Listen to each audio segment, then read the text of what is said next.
Hello friend, आज हम लोग पढ़ेंगे फ्रांसीसी क्रांति के कुछ मुख्य बिंदुएं देखेंगे और जो बचा हुआ था क्वेश्चन का आंसर लगाएंगे। तो मुख्य बिंदुएं देख लेते हैं।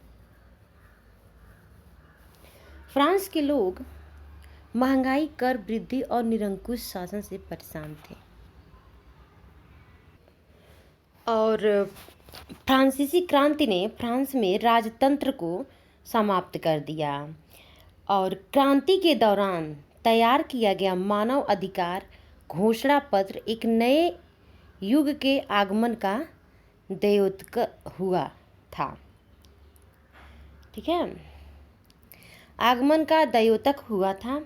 सन 1774 में बुर्बो राजवंश का लुई 16वां फ्रांस की राजगद्दी पर आसीन हुआ। जब लुई 16वां फ्रांस की राजगद्दी पर आसीन हुआ तो राजकोष खाली था और कई युद्ध लड़ने के कारण कर्जे के बोझ से दबा था। कर्ज का बोझ दिनों दिन बढ़ता जा रहा था। 18वीं सदी में फ्रांसीसी समाज 3 स्टेट्स में बटा हुआ था और केवल तीसरे स्टेट के लोग ही कर अदा करते थे। ठीक है, पूरी आबादी में लगभग 90% किसान थे। क्या पूरे आबादी में लगभग 90% किसान थे। लगभग 60% जमीन पर कुलीनों, चर्च और तीसरे स्टेट के अमीरों का अधिकार था। तो प्रथम 2 स्टेट कुलीन वर्ग एवं पादरी वर्ग के लोगों को कुछ विशेष अधिकार प्राप्त था, जिसमें महत्वपूर्ण विशेषाधिकार था राज्य को दिए जाने वाले कर से छूट। कुलीन वर्ग किसानों से सामंती कर वसूला करता था और वहाँ के किसान, ठीक है, अपने स्वामी के घर एवं खेतों में काम करना, सैन्य सेवाएं देना अथवा सड़क के निर्माण में सहयोग देने के लिए बाध्य थे। चर्च भी किसानों से करों का एक हिस्सा, टाइथ, एक प्रकार का धार्मिक कर के रूप में वसूलते थे, जबकि उन्हें प्रत्यक्ष कर टाइल भी देना पड़ता था। विश्व के सामाजिक संरचना के क्षेत्र में आमूल परिवर्तन का सूत्रपात फ्रांस की क्रांति को जाता है। फ्रांस के राष्ट्रगान को मार्सिले के नाम से जाना जाता है। फ्रांस के राष्ट्रगान को मार्सिले के नाम से जाना जाता है।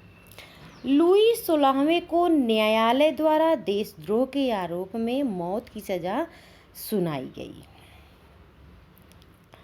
लुई 16वें को न्यायालय द्वारा देशद्रोह के आरोप में मौत की सजा सुनाई गई और 21 जनवरी 1793 में उसे सार्वजनिक रूप से फांसी दे दी गई। सन 1793 से 94 तक के काल को फ्रांस के इतिहास में आतंक का युग कहा जाता है।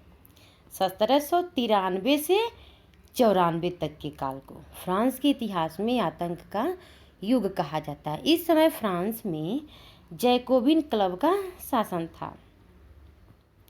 जैकोबिन क्लब के नेता का नाम था मैक्समिलियन रोबेस्पियर था।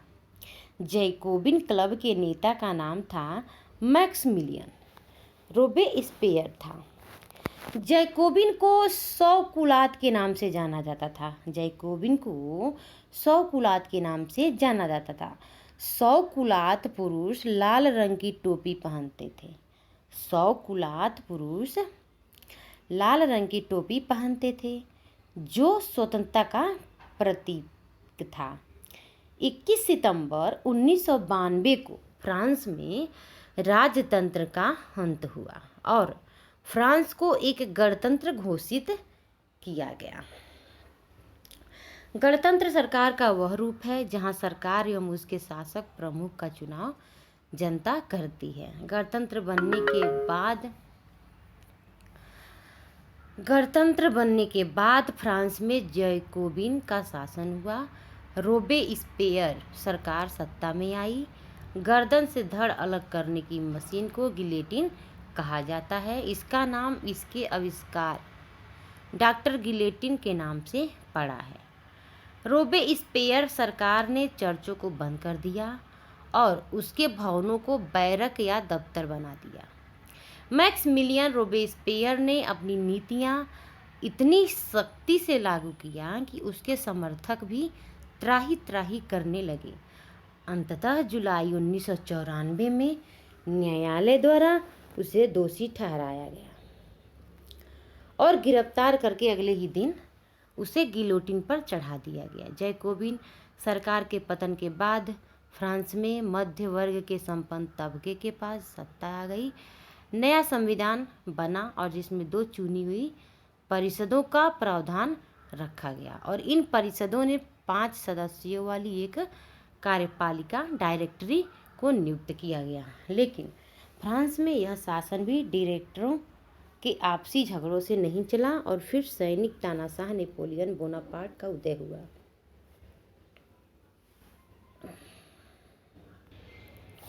हम लोग अब देखेंगे प्रश्न और इसका उत्तर देखेंगे।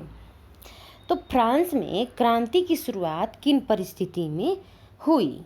तो फ्रांस में क्रांति की शुरुआत कई परिस्थितियों में हुई। जैसे लुई 16वें का शासन था, ठीक है, लुई 16वें का शासन था और कई बार युद्ध की मार झेलने से फ्रांस की आर्थिक स्थिति जर्जर हो चुकी थी।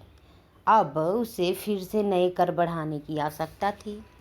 और दूसरा कारण यह था कि मजदूरों, व्यवसायियों और किसानों का शोषण हो रहा था, ठीक है, और मजदूरी महंगाई की दर से नहीं बढ़ रही थी। तीसरा कारण यह था कि किसानों की फसलें कड़ाके की ठंड के कारण मारी गई थी और खाने पीने की वस्तुएं आसमान छूने लगी थी। और चौथा कारण यह था कि तीसरे स्टेट के प्रतिनिधि अब खुद को नेशनल असेंबली घोषित कर चुके थे और नए संविधान भी बनाना शुरू कर दिया था। इस समय कुछ दार्शनिकों के विचार और निरंकुश शासन से पूरा फ्रांस आंदोलित होने लगा था। यही कारण था। अब हम दूसरा प्रश्न देखते हैं, ठीक है। फ्रांसीसी समाज के किन तबकों को क्रांति का फायदा मिला?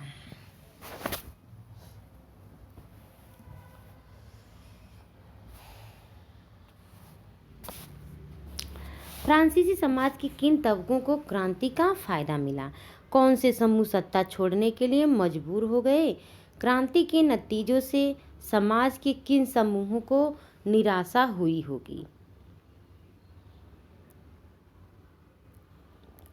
तो इसका उत्तर यह होगा कि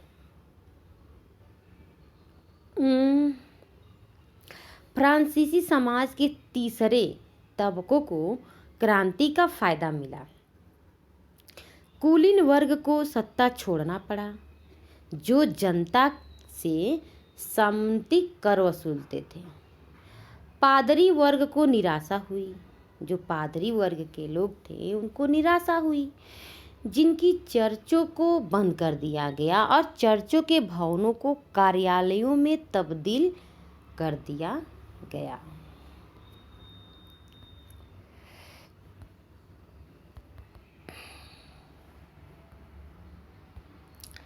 इसका तीसरा उत्तर होगा 19वीं और 20वीं सदी की दुनिया के लिए फ्रांसीसी क्रांति कौन सी विरासत छोड़ गई?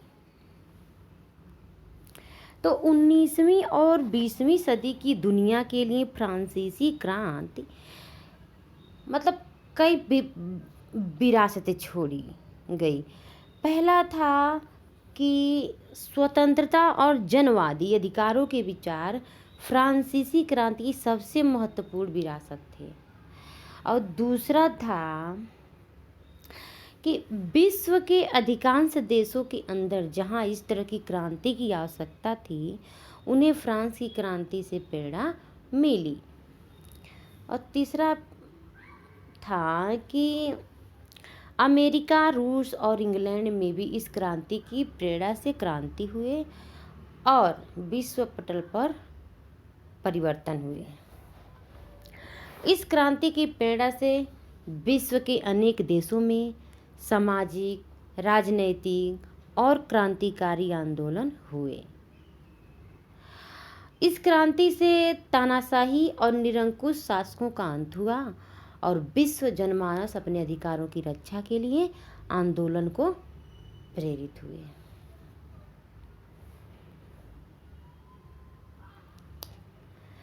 चौथा है कि उन जनवादी अधिकारों की सूची बनाएं जो आज हमें मिले हुए हैं और जिनका उद्गम फ्रांसीसी क्रांति में है।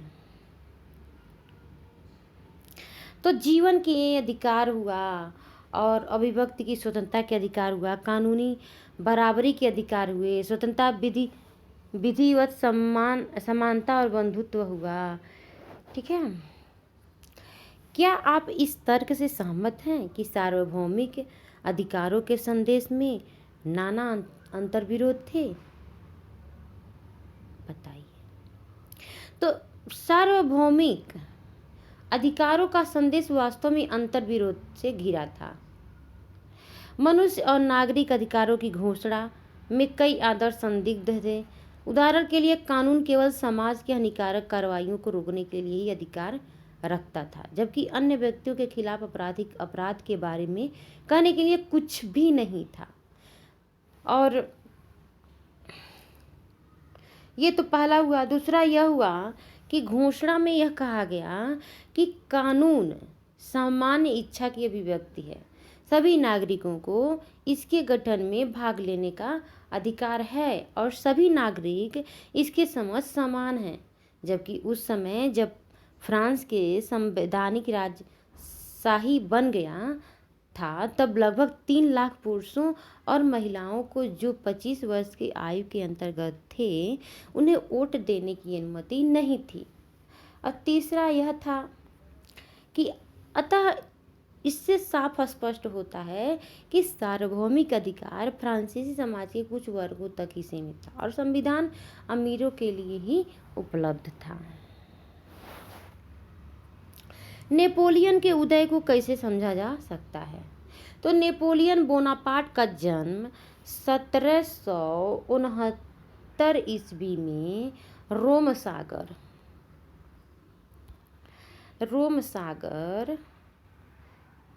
के द्वीप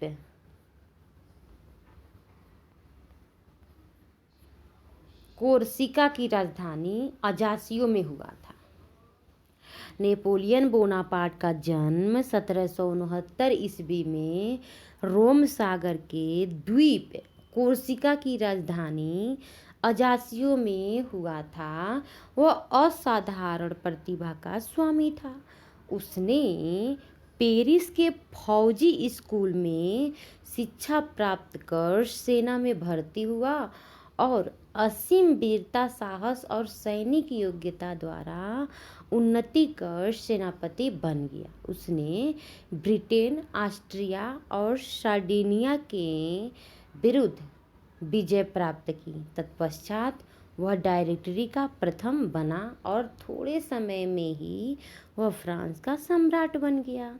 उसने अपनी योग्यता और कुशलता से फ्रांस में शांति व्यवस्था स्थापित की।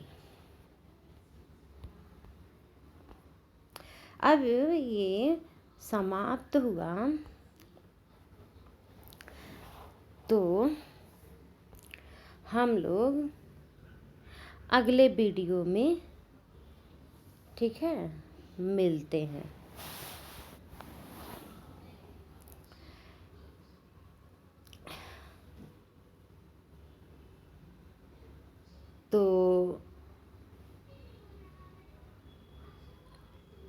चलिए फिर अगले वीडियो में मिलते हैं। और जाने से पहले फ्रेंड, मैं आप लोगों से एक रिक्वेस्ट कर रही हूँ फ्रेंड कि मेरे वीडियो को ज़रूर लाइक कर दीजिएगा फ्रेंड। Bye bye friend.